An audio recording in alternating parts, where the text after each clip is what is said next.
From the dance floor at Jackrabbit Slim's, it's the IGN Digigods. Please welcome two guys who love to bring out the gimp, if you know what I mean, Wade Major and Mark Kaiser.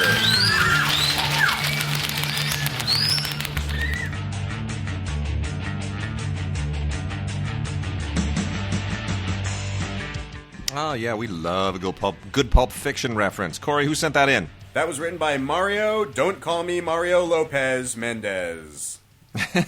God, that Mario Lopez, that guy, I don't know who keeps hiring him, but that guy gets so much work. Is it not the listener that just... No, Mario Lopez. Yeah, you're on TV, the Mario Lopez. Yes. Yeah. I mean, this was Mario Mendez. No, I get that. Yeah, okay. But you mentioned Mario Lopez. Well, Corey did. Corey mentioned Mario Lopez. And I'm like, honestly, is he that... Yeah. What, like, isn't he on like Extra or one of those stupid shows? Yeah, he's a good-looking hunky guy, and he gives good stand-up. I guess. Yeah. What do I know? Anyway, thank you, Corey. Absolutely, and thank you, Mario. So a lot of interesting stuff today. A little bit of overflow from last week, and we're getting into awards season, so we are in theory starting to get inundated with screeners and screening invitations, but I haven't really taken the dive yet. Have you? Oh, Lord, no. In fact, those are the three. You can see them right there. No, there's two. Yeah. Well, no, there's three. I think I threw one away. And they're all Booker's Place. Well, we got Booker's Place, whatever that is, twice. And then we got something, it was like a nice movie about nice people who changed the world, threw it away. Yeah. The only thing I got that I really wanted, which I asked for, is the Central Park 5. Which I have, and I'm dying to watch. Yes. Yeah. Central Park 5. But, I'm feeling like pressed, like we always are at this time of year, don't you?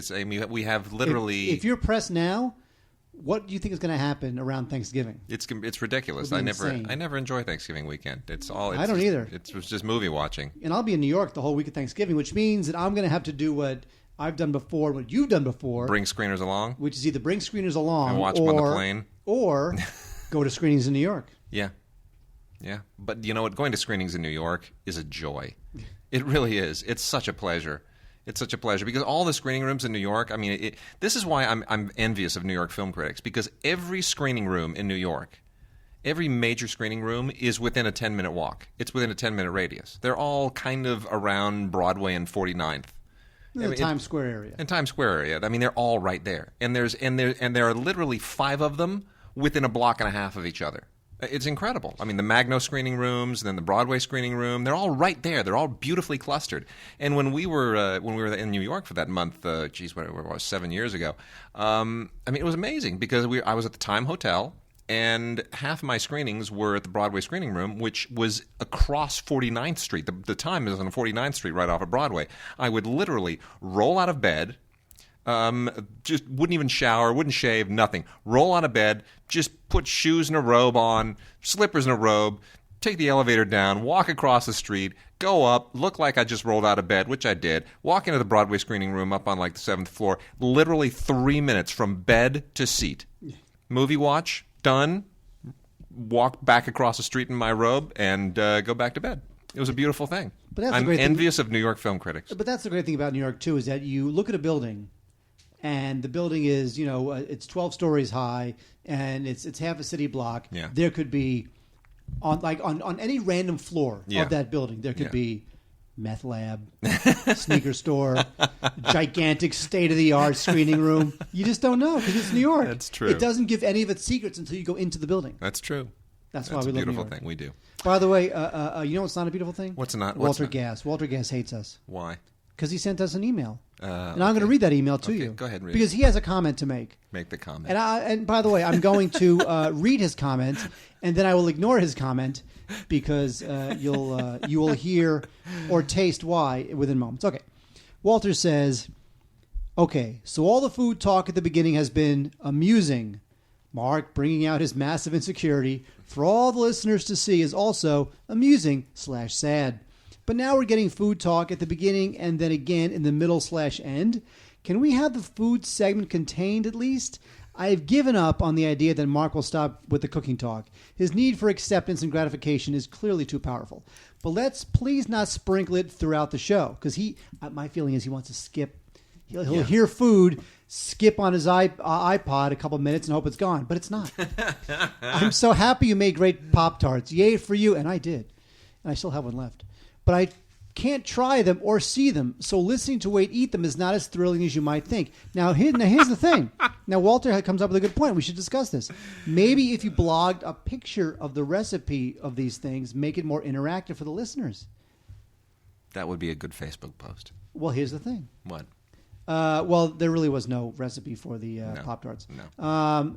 Should we, and we can throw it up to the listeners, when I give Wade something to eat, of course I've done this 10 times now, so it's too late to make it new. Mm-hmm. I could, as he is eating it in real time, take a picture and put it on the Facebook page. Yeah, you could. Should I do that? Yeah, why not? Really? Sure, why so not? I'm going to give you something right now. Sure. This moment. And I'm going to take out my iPhone. I'll take a picture. That's fine. While I start, I'm gonna roll through some classic movies. Well, hang on. First of all, we are going to start doing this now, thanks to Walter Gass. Thank you very much, Walter. So what's going to happen is Wade will talk about probably some DVD you'll never buy, whereas I'm going to go get his treat for the day with a spoon. You do that. And I'll whip out the iPhone, and I'll take a picture of you. You do that. You go whip that out. And then we'll see if anybody cares. Well, as it would have it, I'm going to talk about movies that you have to buy. And Mark's all jealous now. You know, the big Universal Hitchcock set is coming out soon, and we are very excited about it. But there are other Hitchcock titles that are not part of the Universal library, and they are also making their way to Blu-ray. And two of them we are going to rave about. Well, I'm going to rave about them right now. One is Strangers on a Train. These are both from Warner Brothers, and Warner has a few Hitchcock titles. And the first one, Strangers on a Train, is just one of the most incomparable Hitchcock films ever made. If you haven't seen Strangers on a Train, you have sorely missed out. Stars Farley Granger and Robert Walker as two guys who meet on a train and become embroiled in a very strange kind of a crisscrossing blackmail murder plot that is just so diabolically well written. Brilliant screenplay by Raymond Chandler and Chenzi Ormond. Chenzi Ormond gets overshadowed by Raymond Chandler there, obviously, but you know what? It is a great screenplay and so well done all throughout. 1951 Hitchcock film, really Hitchcock at his very, very best. This is a brilliant movie. The Blu-ray is perfect, absolutely spectacularly perfect. A little bit less perfect is Dial M for Murder, 3D. Now, this is an interesting. I gotta say, here's the thing. Hitchcock originally, as long as we're in the 3D era, we need to go back a little bit and spin out a little bit of history here. Hitchcock originally made Dial M for Murder to be a 3D movie. It was shot for the express purpose of being released in 3D. Hitchcock was one of those guys who, like Cameron today and Peter Jackson, he always wanted to kind of experiment with whatever the newest technology was. And he decided at a certain point that the film should not be released in 3D. He just decided he didn't like 3D. He didn't like the effect, and for whatever reason, so he backed off of it. But when you watch the movie, you can still tell that a lot of it was intended to originally be dimensional, that it was shot to have kind of the effect of dimensionality. But no one actually ever saw it in 3D. Well, what they've done, and I don't know that this is necessarily a good idea, but it's certainly interesting. They've completely restored and remastered the film for Blu-ray 3D, and it comes with glasses. Although the thing is, I have no way of knowing, and I don't think anyone does, that the way that they have created the 3D here is exactly what would have been the 3D effect that Hitchcock intended. Because you can do 3D a lot of different ways. You can select what things you want to have what level of dimensionality in the frame. And there's no guarantee that what we're seeing here is Hitchcock's 3D vision. If you watch the film flat without the 3D, it certainly is. But I'm a little bit bothered by the fact that they went and did 3D after the fact, just kind of to capitalize on the historical legacy of the film. So, Mark, I don't know how you feel about that, but well, I'm dodgy about it. I find it interesting that he wanted it to be in 3D. When it comes to whether I want to watch it in 3D, I do not. Because as you say, we really have no way to know what Hitchcock really intended. Yeah. So it winds up being the decision of who? You know what I mean? Like who decides? Some guy. Some guy. And so would you rather have some guy decide how the 3D is going to work, or would you rather have Hitchcock do it? I'd rather have Hitchcock. That's right. As far as special features, not much on either of these. You actually have two different versions on Strangers on a Train. The difference is like a couple of minutes. One is a preview version, one's a release version. Just watch the release version. The preview version, not that big of a deal. A lot of featurettes. A nice documentary on Hitchcock and Dial M on the Dial M for Murder DVD. Blu-ray, and then trailers. So, I mean, they didn't really go to town on the extras, but the films themselves are, for Hitchcock completists, you got to have them. But if you're going to pick one, Strangers on a Train, by far, no question. Wait a second. I'm giving you your food for the day. Oh, jeez. Well, we'll do this quickly for Walter Gass. By the way, Walter Gass's name might come up constantly as we do this over the weeks. Unless people don't like it. People think it's lame, we'll stop doing it. But I'm going to take a picture of Wade as he eats. The way this is chocolate pâte de crème. I dare you, unless it's stale. Hang on. I dare you. Move the Okay. Blu-rays. Oh, my gosh. I'm taking a picture of Wade, literally, I kid you not, as he takes the bite of this delicious pâte de crème, which, by the way, is a pretty complicated deal, but I think, as you will find out. Actually, you know what? I'll hang on. Let's put the ET thing on. Do I have to keep wearing the headphones? Huh? You want the whole effect? I want the whole effect. You want the whole effect. People are going to realize how low-tech this show is. Oh, wait. Let me make sure the ET. Okay. Now this is for real. Okay, this is. You know, for we're going to reals. lose every single listener. People are going to look at this and they're going to go, "Really? They might as well be having like cans with strings." We had no listeners anyway. Okay, here we go. Okay. You ready? Yeah, I'm ready. This is for reals. Okay.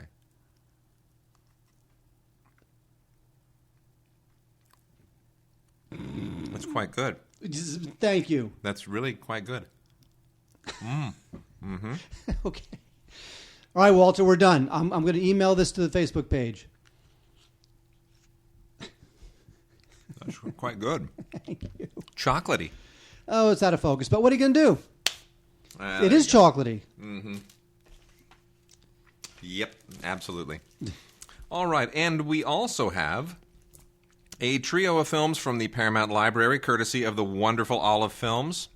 Brilliant, wonderful, beautiful Olive Films, who just finds these gems. I'm so glad that Olive is doing what they're doing, because otherwise we might never get these films on Blu-ray. Mark, check it out, Slender Thread. Have you ever seen Slender Thread? Sidney Pollack directed, Sterling Silliphant wrote it. That is some serious pedigree. This is a gem from the wonderful year of 1965. Sidney Poitier in one of his very, very best performances. And this is the first feature film ever directed by Sidney Pollack. I mean, what a prize. You're Sidney Pollack, you get to direct your first film, and who's in it? Kind of a no-name cast. Just Telly Savalas is in it. Just Sidney Poitier and Anne Bancroft with, Telly Savalas as well. But come on, Sidney Poitier and Anne Bancroft. I mean, you've nailed it. Anyway. But the thing is that it's kind of a, you got to kind of explain it. Well, it's about this like college volunteer, works for like this crisis center, gets a phone call. It's about a woman. Suicidal woman. Took some pills, Yeah. why she wants to die, kind of gets into that. And it's really interesting stuff. It's actually, you know what it reminds me of? It's like a Lumet film. It reminds me of a Lumet film, and in terms of subject matter and how it hits it head on, especially during that time, it reminds me of an Otto Preminger film. Very much so. And it also, in many respects, and this is where the Sidney Lumet thing comes in, it feels very much like the kind of stuff they used to do on television, on those live television teledramas, Playhouse 90s and all those kinds of things. It's that type of hard-hitting, 50s, 60s era social realist drama. Really good. Very good film. Very nicely transferred. A real hit for Olive. And then we also have a fascinating film, Uptight.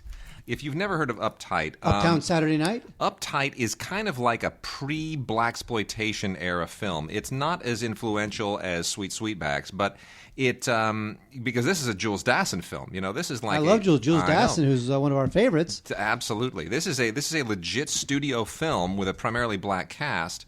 Directed by Jules Dassin, stars Raymond St. Jacques, Ruby Dee, Frank Silvera, Roscoe Lee Brown. But it's you can feel that you can sort of feel the whole era changing. You can feel things changing for black actors in terms of the subject matter. It's really interesting, and it's the most interesting thing is that it's an updating of the 1935 John Ford film The Informer, which took place in Ireland. But here they switch the whole kind of IRA, the political situation in Ireland versus England. They switch it to kind of like a black militant story You know, the 60s and upheaval and race wars and so forth, all set in Cleveland. Well, the rumor is that Dassin wanted to make a straight remake of The Informer. Yeah. Which is weird because, like, you know, in 1968, at that point, Dassin's career, you know, this is years after Rafifi and, you know, all Naked City and all these other great films he'd done, and Top Cappy. It's terrific. So this is kind of at the later third of his career. Yeah. It might actually be the last really good film he did. It's really a terrific film, actually. I mean, I find it fascinating historically, and I'd almost forgotten this film even existed. I mean, I saw this a long time ago. It's really a terrific film. Very, very nicely transferred to Blu-ray. Definitely deserves to be in anybody's library if they're a fan of the era. And also in the film, by the way, Max Julien, the Mac. Bro, the Mac. Max Julien. He's the man. You know, I met Max Julien. No, you didn't. Years ago at a Blaxploitation Film Festival. Same place where I met Rudy Ray Moore. And that dude is just ageless and filthy. I just love Rudy Ray Moore. That guy, they did a double feature of Dolomite and the Human Tornado, and as he introduced the movie, he went and did like 45 minutes of material walking up and down the aisles in the New Art Theater, literally just ripping people apart and getting the huge laughs. It was unbelievable. It was a master at work. Oh, Rudy Ray. I tell you. Anyway, and then a young and pre-crazy Liza Minnelli in Sterile Cuckoo. Directed by another brilliant director of the era and written by another legend of the era, Alan Pakula, produced and directed, who sadly passed away some years ago in one of the most horrible accidents ever to take a Hollywood life, and written by Alvin Sargent, Ordinary People. So Sterile Cuckoo. Alvin Sargent, you mean the guy who wrote Spider-Man? Who keeps the life in the Spider-Man series, by the way. This is from 1969, just on that turning point from the 60s to the 70s, and you really feel like all of these issues, these social issues, creeping into this film. It's just terrific. This is, and like the Pollock film, this is Alan Pakula's directing debut, and I have to say I have an issue with Liza Minnelli's character here. Her name is Pookie. Don't particularly like the name Pookie, but this is really it's really a very, very good kind of low key romantic drama, and that gets into a lot of these issues that sort of were plaguing the. I guess it's a little bit like Rebel Without a Cause on some level, but it just feels a little more prescient. And I think it's absolutely terrific. And this, by the way, is the film that debuted the song Come Saturday Morning. So all three of those are on Blu-ray. I think they are all first-rate, and I'm so thrilled that these kind of obscure little classics are creeping out. We have the Alan Pakula directing debut, the Sidney Pollack directing debut. I mean, Jules Dassin remaking John Ford and transplanting the whole kind of IRA thing into, a race war area Cleveland. Come on. It doesn't get better than that, does it? Well, if you want to see movies like that today get made, you can't see them. The American studio system won't make those films today. Yeah, I know, but anyway. But someday. And then real quickly, a double feature of Robert Conrad movies from kind of the same general era. Not really that great, I got to tell you. Robert Conrad, I'm a huge fan. Loved his TV work, not such a fan of his movie work. Loved him in Wild Wild West and, Baba Black Sheep and Hawaiian Eye and...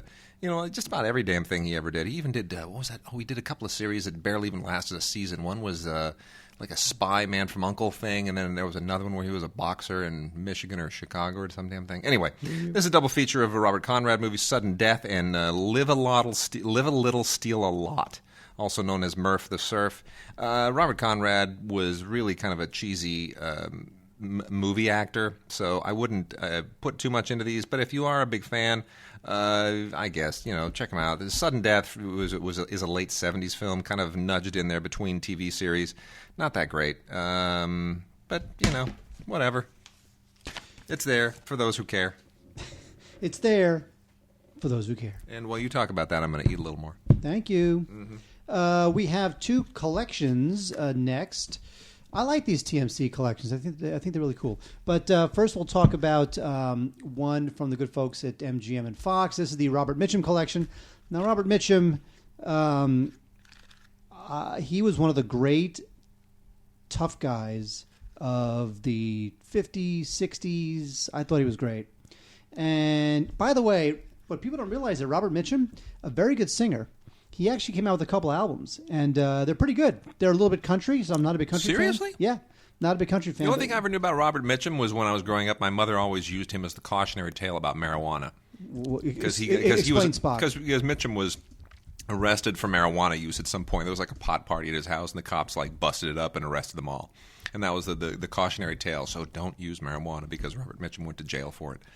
I mean, so there you go. No, there was a Robert Mitchum album called like that. You know what? It's called That Man. Robert Mitchum, That Man. And I don't know when it came out. Obviously, it came out while he was around. And it's got some really cool songs. Anyway, whatever. No one cares about that. It's a DVD podcast. Wait, stop that. Wait, be quiet. Anyway, we have a bunch of movies. Actually, 1, 2, 3, 4, 5, 6, 7, 8, 9, 10 Robert Mitchum movies on this, the Robert Mitchum Film Collection DVD. Not Blu-ray. We have River of No Return with Marilyn Monroe. The Night of the Hunter, which, of course, is that's the ultimate Robert Mitchum film in my mind, and is already available on an amazing Criterion Blu-ray. Yep. So you may not need any of these if you already have Night of the Hunter. Heaven Knows Mr. Allison, also a good one, actually. The Enemy Below, another good one. Thunder Road, a great road thriller. That's a good one, too. The Hunters. It does have The Longest Day, which is great. Kind of weird, but that's not really a Robert Mitchum film. Not really. It's all about D-Day, but still, it's a terrific film. And Man in the Middle, What a Way to Go, and The Way West. So there are some good films here. There are a bunch of clinkers, but there are 10, and they can all be gems. Because don't forget, Robert Mitchum was around during the studio days. Oh, yeah. Where you would do 30 films a year. So they can all be gems. True. But they all learned to work really hard. They did. I mean, you Oh, just yeah, learn your you trade. can. The act, they learned to just do the job. I mean, the directors during that era, they would literally go from one film to the next. They would not, the studio would hire editors. The directors would shoot it. The studio hired editors would sit and toil in a room and edit the film. And the director would have no say over the editing of it because he'd be already on to the next film. You know how the studio system worked, Wade. Absolutely. I know. Jesus Christ. Don't I know it? Yeah, shoot. Anyway, the other one, which is from TMZ, Wade. TMZ is now coming out Blu-ray. Did you know that? TMZ? Yes. Just kidding. Okay. No, I messed up. TCM. TCM Vault Collection. I do like these TCM collector's editions. This one is Frank Capra, the early collection, which is their way of saying Frank Capra, the films we were able to get the rights for and package and put into a DVD set we hope you'll buy. We have Ladies of Leisure. We have Rain or Shine, The Miracle Woman, Forbidden, and the only one that I think is even remotely worth it, The Bitter Tea of General Yen. Now, the Bitter Tea of General Yen was from 1933, and it's a great film. And it's definitely the best film here. It's all about an American missionary who goes to Shanghai during the Chinese Civil War. And that's a great film. The other ones I can kind of take or leave, but The Bitter Tea is definitely good. So Frank Capra, the early collection, is okay. The My Mitchum goodness, one that's is better. That's like a helicopter. Huh? We're getting strafed? You know what? We are within the flight path a little bit of Burbank Airport. My goodness. So maybe once a week I'll hear a plane. I felt like I was in, some kind of gangland warfare movie. Okay, Maybe carry on. Colors. Colors. What happened to that film, Colors? I like that film. It's a lesser version of End of Watch, which you should go see because it's a good movie. Yes, Wade? Yes. Start talking. Oh, yes. I'm Sorry. done. Oh, okay. Very good. We got a couple other films from Olive here, also from the Paramount Library. These are older films. These are from the wonderful, beloved period of the 40s and 50s. And the first one is a Robert Wise film you may never have heard of. It's called Three Secrets, and it stars Eleanor Parker, Patricia Neal, and Ruth Roman. And this is from 1950, and it clearly is influenced by A Letter to Three Wives, the Joseph Mankiewicz film that was just such a huge sensation earlier. And the angle here is... you're supposed to guess. If you've ever seen Letter to Three Wives, the question is which one of their husbands is running away, and then they all kind of have to reflect on their marriages and what did I do, and could it be my husband and so forth. Which one of them is running away with this woman? In this case, there's a plane crash, and there's a little boy. A little adopted boy who's a survivor, and then what we're dealing with now is the three women who gave up children and who may or may not be the mother of this child, the natural mother of the child. So it's an adoption thing as opposed to a an infidelity thing. But it sort of plays the same gimmick. It plays with the same ideas. And even though it's derivative in that respect, you know what? Robert Wise really makes it its own and does a great job with it. And it's a very, very nice Blu-ray transfer. Very nice black and white. Not really crisp black and white, but just kind of subtle, gentle, kind of mushy black and white, which has its place. Very nicely done. More along the crisp line is Letter from an Unknown Woman, which is directed by the great Max Ophuls, and it stars the just divine Joan Fontaine and Louis Jourdan, and anything Joan Fontaine is in, I just can't get enough of. Max Ophuls did some incredible movies in French, and never really, like a lot of those European directors who came to the United States, never really quite did as well here. The studio system then, as now, just kind of somehow stifled a certain level of European creativity. This is from 1948, and if you've ever seen the Ophuls' French stuff, it always has that beautiful fluid camera work, and it's so elegant and so just really beautifully choreographed. This one has a little bit of that, probably not enough, but a great cast makes up for it. So it takes place around turn of the century Vienna, and Louis Jourdan is kind of one of those very elegant European gentlemen, and he receives this mysterious letter. And Joan Fontaine is presumably the author of the letter, and it's an interesting way. It's an interesting look at the way that, I guess, we've lost touch with how the written letter can actually change lives. In the era of texting and tweeting and emails and Facebook.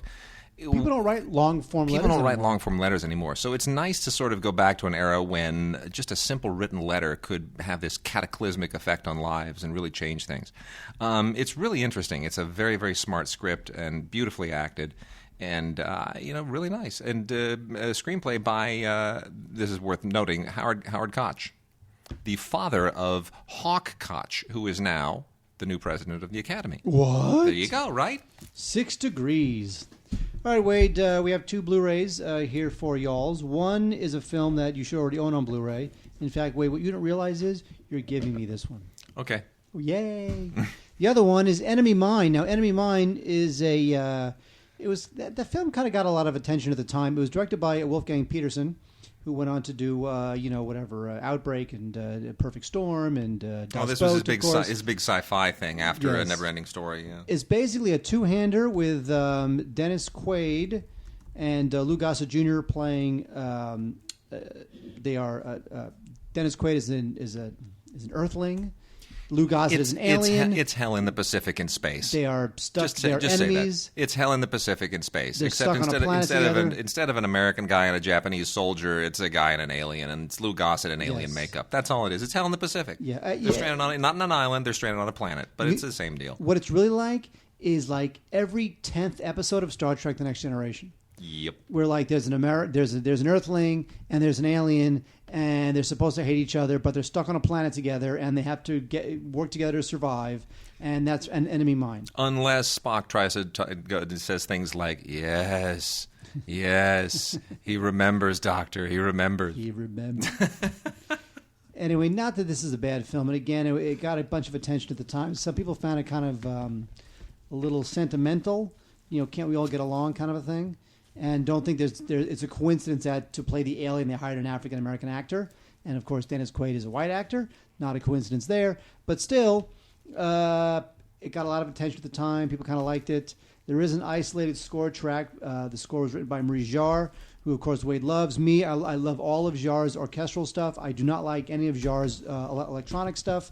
Oh, I do. Nah, it's lame. Yeah. The Witness? You like Witness? Yeah, I guess that's true. Yeah. I do like Witness. Okay. Anyway, that's Enemy Mine. Now, Princess Bride, which has been out 17,000 freaking times on Blu-ray, DVD, Laserdisc, VHS, 8-track, cassette, record, whatever, kinescope. This thing's been out 1,000 times. It is finally out again, 25th anniversary edition. There is an all-new featurette here where they bring back Rob Reiner, Robin Wright, and Cary Elwes, and there's new interviews with the cast. That's kind of cool because it's been 25 years and they can look back on it. The other stuff is old. The audio commentary by William Goldman, the other commentary by Rob Reiner, a bunch of the other featurettes. I love this film. It's one of the great modern comedies. It's just a wonderful, terrific, great script based on Goldman's own novel. And this was part of Rob Reiner's amazing winning streak back in the, kind of the 80s / pretty much the 80s / 90s, I guess. And now, of course, he's Rob Reiner. By the way, I love Princess Bride. I love this movie to death. If you already own the previous Blu-rays, don't feel obligated to buy this one. If you don't have any Princess Bride Blu-ray, and you should, you might as well get this one. Yeah. By the way, speaking of Rob Reiner and winning streaks, I am very happy. Now, we haven't gotten the invite to this yet, but I'm very happy that Flight is getting raves. Oh, is it really? It is. Seriously? Yes. Really? Yes. They say... Now, Robert Zemeckis, who has not done a live-action film since like the 1940s or something, when he's doing his stupid motion capture crap, he's finally doing another live-action film. Good. And, of course, Denzel Washington is like my all-time favorite. I love Denzel. Yeah. Anything he's in, I'll see, I'll love. I'm so surprised that this thing is getting raves. I'm it's shocked. getting raves because it's supposedly a character piece. Good. It's not like Love there's it. a thrilling thing at the beginning, I Yeah. guess. I hear there's like a thrilling plane thing at the beginning. Yeah. But the rest is all about the aftermath of the plane event, whatever it is, in the life of this character. All right. So it's a character piece. It's Zemeckis hopefully back in prime form. So I'm just saying. All right. Looking forward to it. Feeling good about it. Hope it's Cool. good. Denzel. All right, we got some westerns here, real quick, before we get into new movies. This is a bit of a curiosity, frankly, from like 1970, 71, something like that. It's called Something Big. This is sort of the end of the western era. Westerns were really on their last legs here, kind of in the last, all following a little bit on the coattails of True Grit. And this is Dean Martin and Brian Keith, of all people. And Dean Martin is getting a little bit old in the tooth here, but he just wants to be a badass and do some high-strung, crazy stuff. And Brian Keith is a bit along for the ride.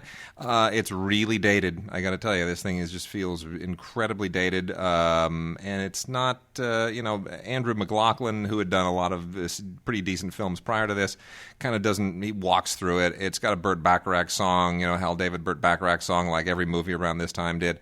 It's just, I don't know. It's a weird, strange, dated oddity.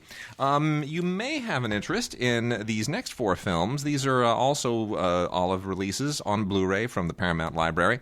They are part of the 3 Musketeers series. Musketeers spell like mesquite. It's like an old Western variation on the 3 Musketeers. These films were part of a massive serial output from RKO Radio at the time, which was, there were something like 51 films done in about a 7-year span in the late 30s, early 40s, and they switched up actors a lot, and there's a handful of these that were directed by George Sherman and which starred as the 3 Musketeers, John Wayne, Ray Corrigan, and Max Terhune.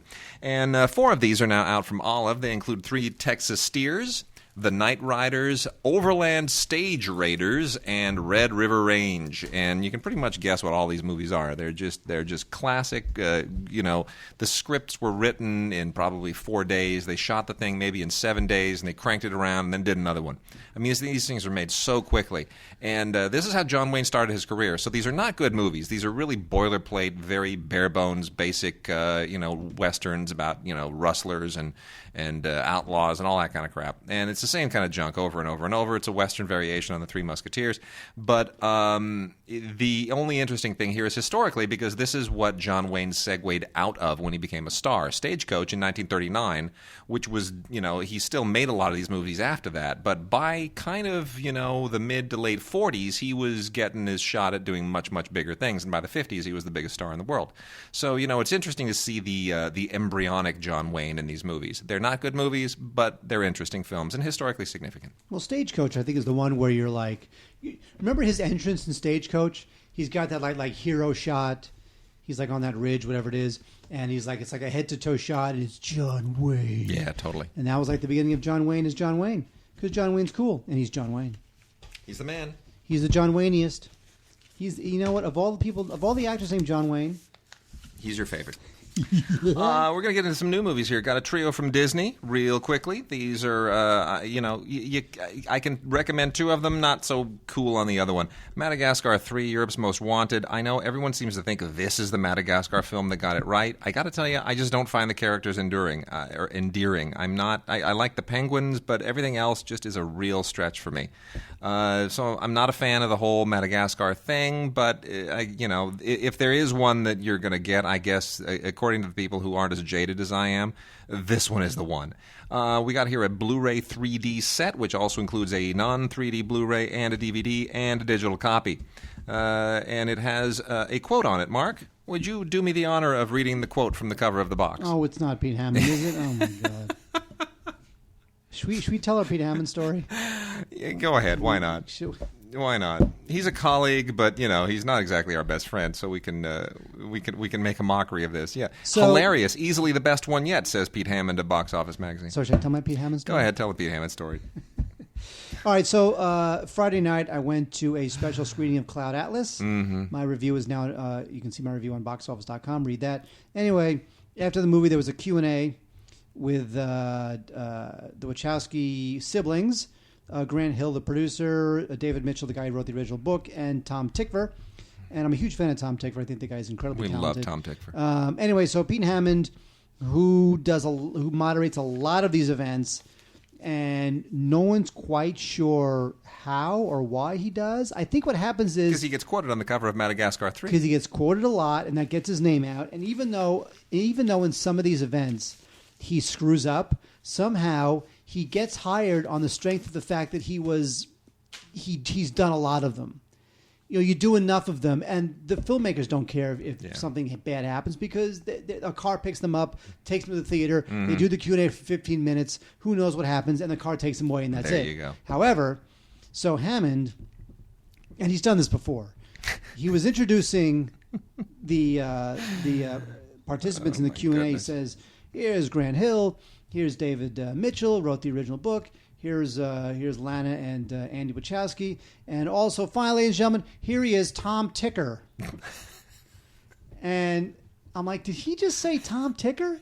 Did he literally, instead of saying Tom Tykwer, the guy who's maybe not American, and that's okay, did he just call him Tom Tykwer? You know what? Did. He sure did. He called him Tom Tykwer. And so Tom Tykwer walked out. He probably didn't think he was referring to him because his name's not Tom Tykwer, but he walked out anyway. And they went on and did and then, of course, Pete, who's not paying attention half the time. And when the question's over, he throws up some other softball question. He just kept going. Anyway, so I had the honor of being in the same room with Tom Tykwer. Now, Mark, if I were to say to you that there is a movie out there that includes in its cast Shelley Winters, Red Buttons, Mickey Rooney, and Helen Reddy, what would you say? I would think it would be like Airplane or Airport, or one of those Irwin Allen disaster films. Nope, we are talking about the one, the only Pete's Dragon. That's right. That was lame. Come on. You know what? Pete's Dragon, I actually have a fondness for Pete's Dragon because it was one of the first Disney films that I actually saw as a kid. So it was live action / animated, which is kind of a bit of a deal, I guess. Yeah, it was. And it's one of those films that kind of comes in the after the Disney magic was sort of when Disney was sort of, Walt may already have died by this point. So it's sort of it feels like Disney on fumes a little bit. But you know what? It's fine. It's made the same year as Star Wars, and obviously completely overshadowed by that. Disney died in 74, 73, something like that. Walt Disney. Let me take a guess. So anyway, this was. I think this may have been put into production when he was 66. Gee whiz. So anyway, I don't. So this clearly, wow, gosh, 66. It's funny. It's hard to believe that there actually was a Walt Disney. He died only 2 years after Mary Poppins. That's amazing. Well, the thing with Pete's Dragon is that Pete's Dragon was trying to kind of replicate the look, feel, success, fun, music, animation, live action of Mary Poppins. and it just didn't do it. Well, anyway, it's fine. I certainly enjoy it, and I'm nostalgic for it. The real prince of all of these films is The Great Mouse Detective, which is on Blu-ray and DVD combo. The Great Mouse Detective is just terrific. You know, it of course is the mouse version of Sherlock Holmes, and it's just a joy. It's an absolute delight and a joy, and I just can't get enough of this film. I've watched it. I've seen this projected. I've seen it on DVD. I've seen it on Blu-ray, and it's great in every single case. The Blu-ray is beautiful. Disney just does these so well, and get it for the kids. It's got a Blu-ray and a DVD. You get the double thing here. You can play it in the car. You can play it at home. You can watch it. The kids can watch it. It's just great. So, The Great Mouse Detective, really one of the just great Disney animated films of all time, and so underrated. I just think that's so tragic. So anyway, definitely get that. Pete's Dragon, kind of iffy. Madagascar, I guess, whatever. Wade, Buster Keaton, Kino does a great job with some of this Buster Keaton stuff. Their Blu-ray of The General is just fantastic, and now we have on Blu-ray and DVD, we have the film that I think was released directly before The General, maybe not directly before, but it was definitely before The General, The Navigator. I think The Navigator is sort of best described as like Keaton's modern times, because I think the theme of the film is kind of about, man versus machine modernization. It takes place on a lot of the same anxieties. A lot of the same anxieties. It takes place on a steamship where he's kind of all alone with this woman, and they have to navigate around this steamship. And it's great stuff. It's got a lot of great stunts.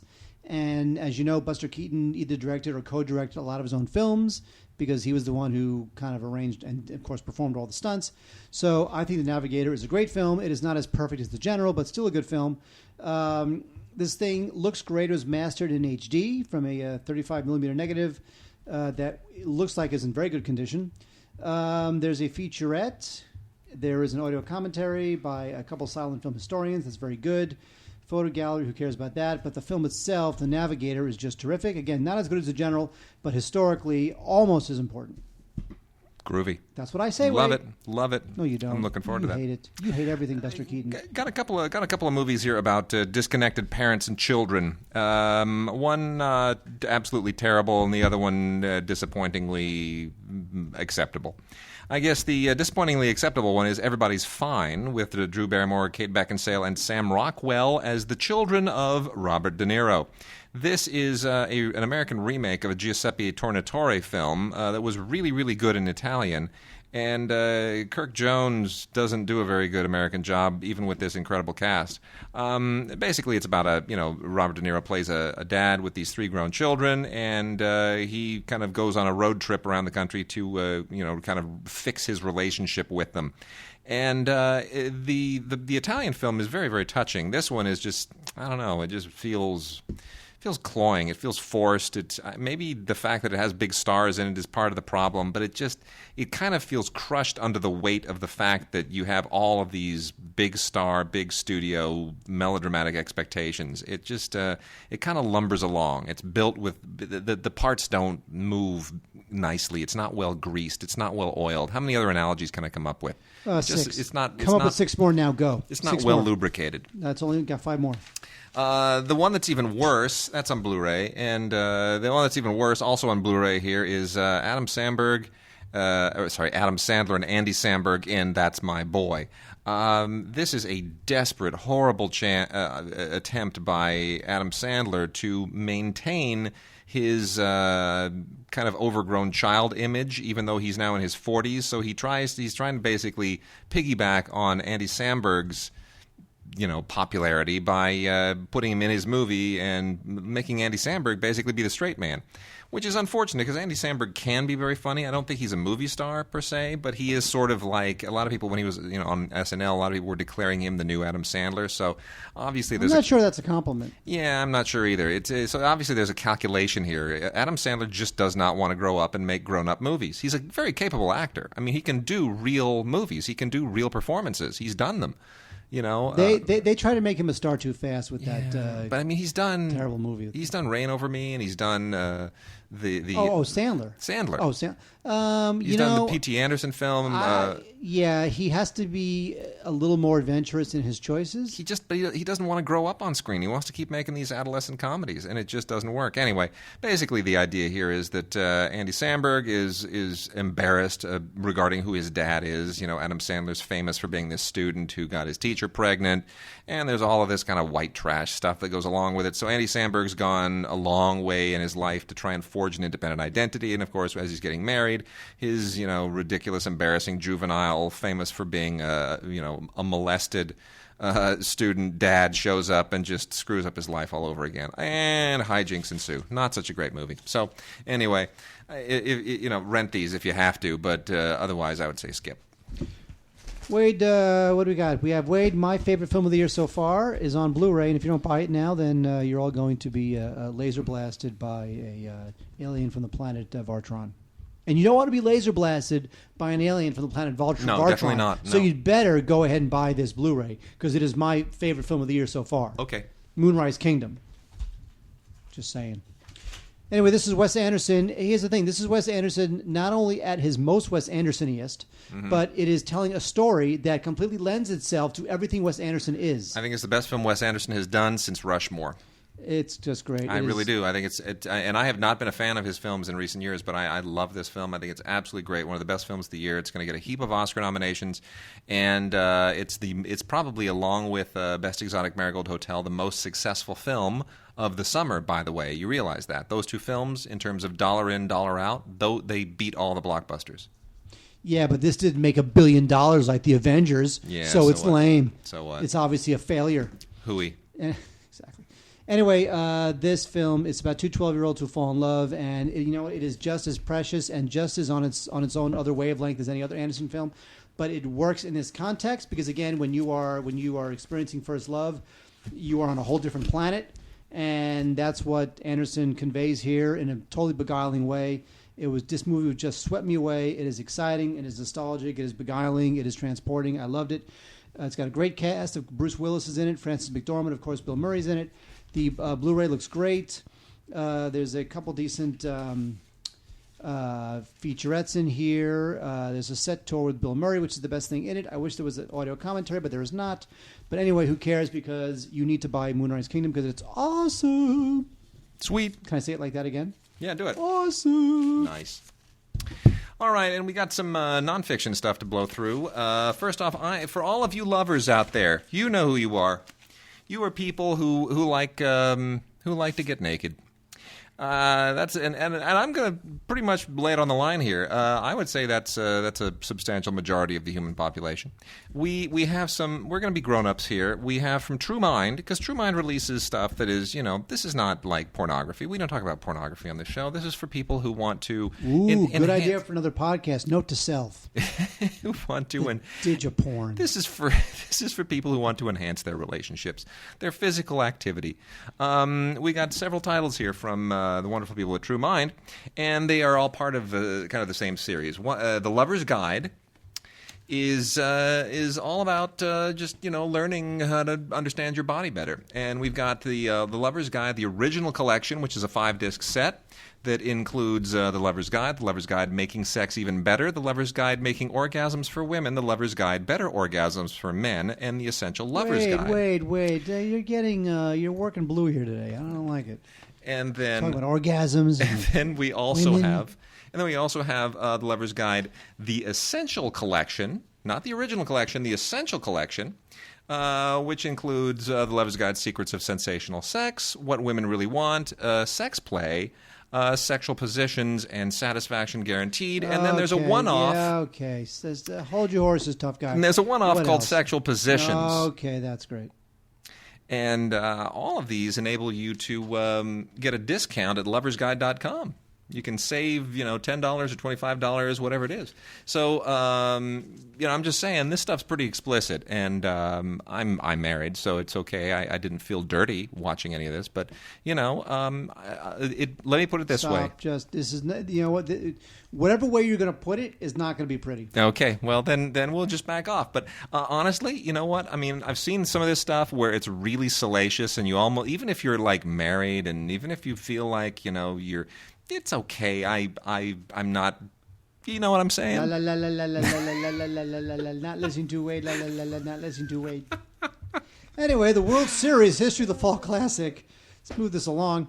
Once again, I'm disappointed in the good people at A&E and Major League Baseball for releasing their product on DVD, not Blu-ray. But if you do have to get a DVD, this is a good one to get. The World Series History of the Fall Classic is great. There's like over 100 players and managers that are interviewed here. It is, of course, narrated by Bob Costas. Is this thing better than any random 2 episodes of Ken Burns' Baseball? Probably not. But there's a lot of great video here. Obviously, the later years of the World Series are covered better because of television. Sure. The early years of the World Series is really more about, is really kind of great writing covered with stills and, interviews as opposed to video, which you get in the later years of the World Series. So, there is that, but there's nothing you can do about that. Otherwise, World Series, History of the Fall Classic, if you love baseball, and obviously we're in the playoffs now, is a good rental. If you can find a place that'll rent it. I think it's like 4 hours long, but it is good. So check it out. History of the Fall Classic. Totally. The Olympics, of course, recently ended. And what? I don't care about the Olympics. I don't. I never did. I don't know what you did. Okay, can I make a comment? Yeah, sure. Go ahead. I was literally, and I'm not making this up, thinking this today. I don't care about sports. Okay. I love baseball. I know you do. I love baseball. In fact, baseball's on right now in a monitor that I can't see behind us while we record this. Sure. Don't know what's happening, but it is on. All of the sports, don't care. Okay. I have come to that conclusion. I do not care. Okay. Football, don't care. All right. Basketball, don't care. All right. Tennis, don't care. Golf, don't care. Hockey, don't care. Maybe during the playoffs, I'll care about football and basketball. Okay. Otherwise, don't care. Okay. You did hear that the Detroit Lions hit a home run the other day, right? What? Thank you. I had money on that game. Anyway, the London 2012 Olympics. There we have some little ditties here. This one is the London 2012 Olympics Games of the 30th Olympiad 2-disc Blu-ray Collector's Edition. And this includes far too little from the Olympics, to be honest. It's about 4 hours long, and even then, it's not enough. It just isn't enough. I mean, you get some stuff on here from the swimmers. You get your little Michael Phelps action and some Allison Felix action from the track events, and a little bit of Misty and Carrie, Misty May and Carrie Walsh doing the volleyball thing. But ultimately, this thing just blows through all the stuff that we watched, and it's really, Usain Bolt shows up in this like he did on Saturday Night Live the other night. Did you see that? No. Usain Bolt was on Saturday Night Live. I heard. Did not see. Dude cannot act. I'm glad he Well, can run. He's like the other guy. Who's the swimmer? The hot swimmer everyone loves? Oh, yeah, Ryan Lochte. Yeah, he's the same thing. He's on this thing, too. And then we also have, from the same series, gymnastics going for the gold. These are all, NBC Sports is basically just kind of thrown these things together. And this has a lot of clips from the... about 70 or 80 minutes worth of men's and women's gymnastics stuff. It's all very highlight driven. It's meant to just sort of sell these things to people who, kind of want something on the shelf to relive the Olympics. But honestly, it's you can't put every event out there, but I kind of feel like something more substantial than just these highlight reels should be out there. But, there you go. The gymnastics thing we got on DVD, the more complete 2-disc set with the 4 hours of all the other stuff is on Blu-ray. Very nicely done. I mean, they were broadcast in high def, so you ought to get it in high def if you can. But again, not just the highlight reel action, not great. From 2004, Ella Enchanted is now on Blu-ray/DVD. This is Anne Hathaway early in her career. This is a... She's going to be in Les Miserables. She is. Mm-hmm. She got married. That means she can't marry me. I know. It's not fair. Anyway, this is it's kind of a fairy tale thing about a girl who was given a gift by her fairy godmother on her birthday, and what happens with that. And it's really for little girls, and it's completely fine. Effects are a bit cheesy, but that shouldn't really keep you from throwing your 12-year-old daughter in front of it, because I'm sure she'll have a great time. And there you go, Ella Enchanted. There are a surprising number of special features on this thing, considering the film is not exactly beloved. There's a commentary by the director and Anne Hathaway and Hugh Dancy, which is nice. There's a featurette on the premiere and the music. So, there's definitely stuff going on here. Ella Enchanted. It's really for a very specific audience, of which I am not. Oh, yes, it is. Absolutely. Some television. Alcatraz, the complete series. You pick this up and you go, wow, a whole series on a Blu-ray. This kind of slim. It must not have been much of a series. And you're right, it is not much of a series. Sorry, JJ. Yeah, sorry, JJ. This is one of those that just didn't fly. JJ kind of lays an egg every once in a while. And look, he doesn't create these things. He throws his name on them. It's supposed to be like, oh, JJ Abrams, it's going to be like Lost. It's going to be like Alias. No, they're not all like that. Obviously, the name Alcatraz carries a lot of weight, and somebody like Sam Neill, it brings a lot of gravitas. But this thing didn't really work. The whole idea here is that something strange is going on, and with respect to these criminals who are coming back to Alcatraz, and it's not just a prison drama. It's supposed to have some kind of overarching, giant, more all-encompassing social mystery going on. So it's sort of trying to impose the sensibility of Lost onto the prison island of Alcatraz, and it doesn't really work because Lost was lightning in a bottle. Not everything can be that, and they found that out with The Event.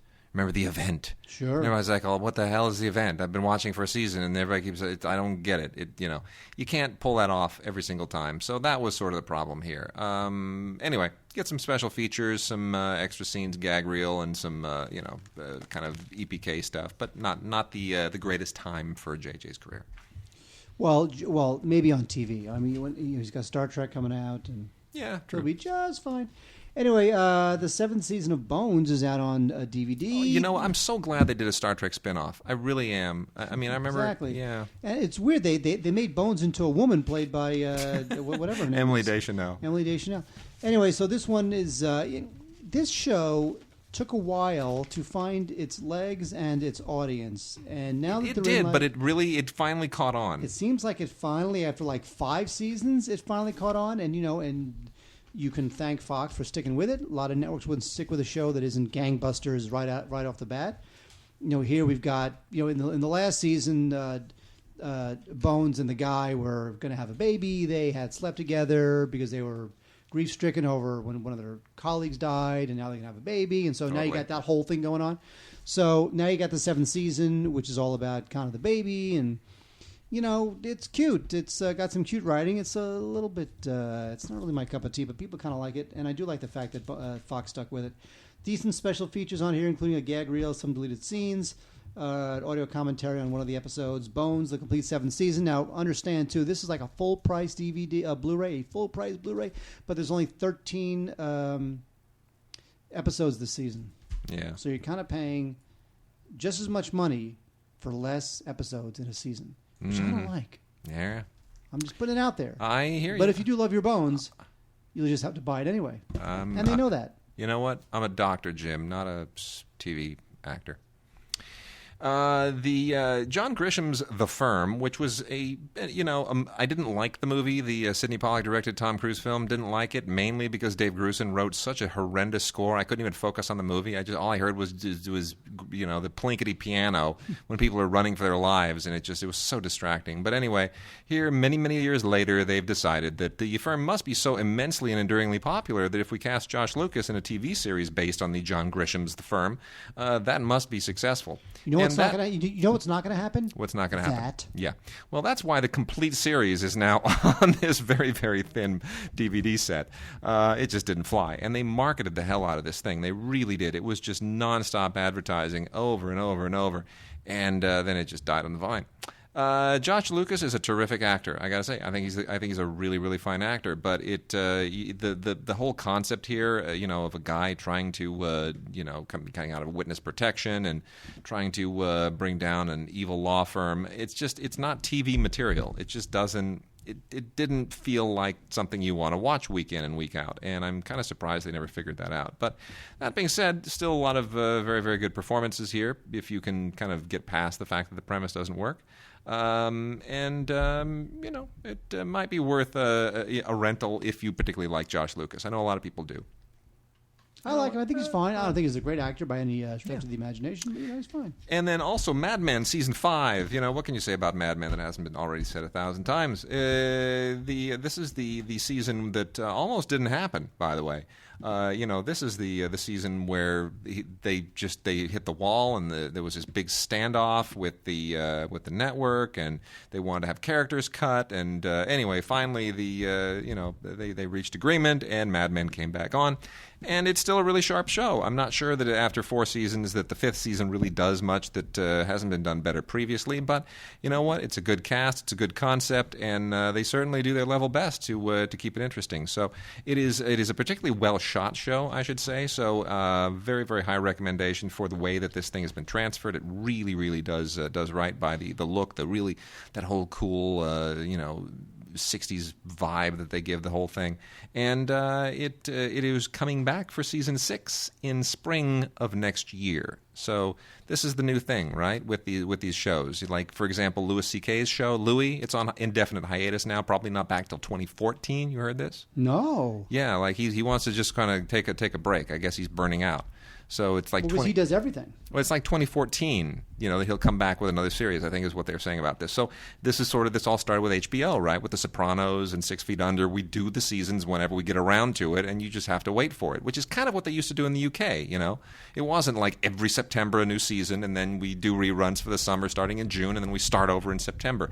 Everybody has kind of gotten away from that rigid schedule. So, yeah, Mad Men will be back with season 6 in spring of next year. So we're good. For now, you got season 5 on Blu-ray. Watch it. Oh, wait, on DVD, not Blu-ray, we have Touch, Season 1. Now, of course, Kiefer Sutherland has been very good to Fox, and vice versa. And Sutherland finally came back to Fox in this show, which was totally very heavily hyped, just like Wade was saying with the other show. And it's kind of this weird show about Sutherland as a single father, and he's got a son who has this weird gift where he can connect. He can find the hidden pattern in numbers, and that helps him solve things and helps him get in touch with people in a special way. And the show, I don't know if the show ever really super duper took off, but I guess Fox believes in it enough that they have greenlit another season. Although the season, kind of like what we were saying before, this season will not start until January. But until then, we have Touch Season 1, and this is on. We have the DVD, although I believe it is also on Blu-ray.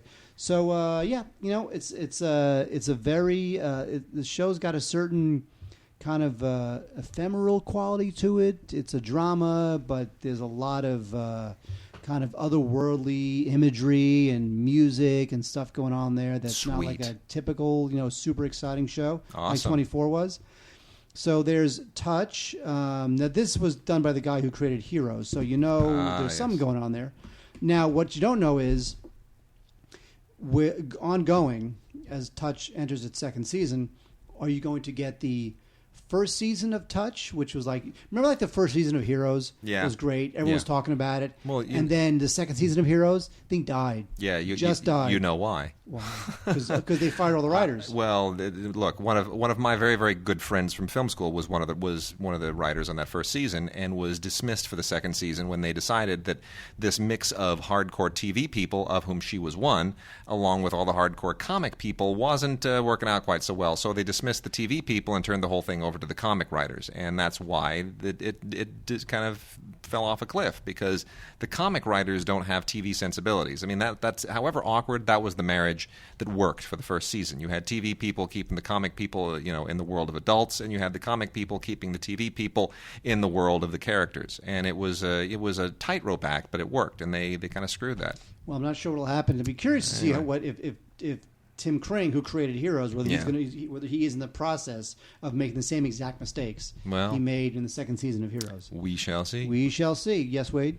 No, a couple of docs here that I want to nail before we finish the show, but go ahead by all Psych means. Season 6. Now, Psych Season 6, so USA is sort of the poor man's Showtime, which is the poor man's HBO when it comes to their original shows, which I guess is the poor man's TBS when it comes to it. I don't know, a lot of poor man's shows going on. Have I talked about The Lover's Guide? Did I mention that to you? Because there is some hot stuff in that. Okay, Sting. Go get your your significant other and go get your other on. Get it on.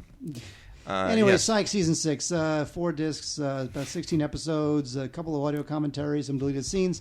This is one of those, good, quirky, wacky shows about the two detectives and their psychics, and it's all about the camaraderie between the two of them. Yeah. And if you buy that, I like the actors. You buy the movie. I like the actors. I find the show a little bit tedious at this point. It is. You know what? There's some decent, at least on this season, there's some decent guest stars. Shatner's on it. Molly Ringwald's in it. Carrie Elways is in it. Danny Glover's in it. So, those episodes were kind of worth it. But otherwise, I just think this thing is a little too like, oh, look at us. We're being clever. Not into that vibe. Really quickly want to nail a couple of documentaries here at the end that are important to talk about right now from First Run Features. One is Inventing Our Life, the Kibbutz Experiment. Israel's in the news a lot lately, and this is a nice kind of, it's worthwhile for people to sort of know a little bit about the history of Israel, and this sees the history of Israel through the movement of the kibbutz, which is basically a Jewish religious commune, and it's fascinating to sort of see how the whole idea of kibbutzim evolved and how it was part of the founding of Israel, and it's really a fascinating way of looking at the history of a country through a very particular social phenomenon. An excellent film by Toby Pearl Frelich, and really a very, very good doc. And then also really worth watching is Pink Ribbons, Inc. It's around this time of year that everybody starts wanting you to make those donations for breast cancer, and you feel good about doing it until you watch this film and you realize what an unbelievable industry that has become, and that all these donations really do more for all the corporations that sponsor it than it does actually for breast cancer research. This is a really, really disturbing look at the way that charities and charity in general can be sort of co-opted for commercial purposes. It's a very, very troubling film, a very informative film, and really worth watching. So next time somebody kind of wants to guilt you into making that donation when you run your credit card at the grocery store, you might want to watch this film so that you know what's really happening to your money, because you might feel a little bit exploited. So that's Pink Ribbons, Inc., very, very good documentary on DVD, along with Inventing Our Life, the Kibbutz Experiment, also on DVD, both from First Run Features. All right, Mark, I'm on radio on Friday. Don't ask me for a final thought. You were just about to ask me for a final thought. You always do, and I got nothing to say. I'm never whorish enough. I don't plug myself enough. But this Friday, which is going to be the 19th, October 19th, at noon time, right? Noon Pacific time. Tune into scpr.org, Southern California Public Radio, scpr.org, unless you listen to 89.3 in Los Angeles at noon. I'm going to be on the radio with the good buddy Andy Klein. We're going to be talking about this week's movies, including Alex Cross,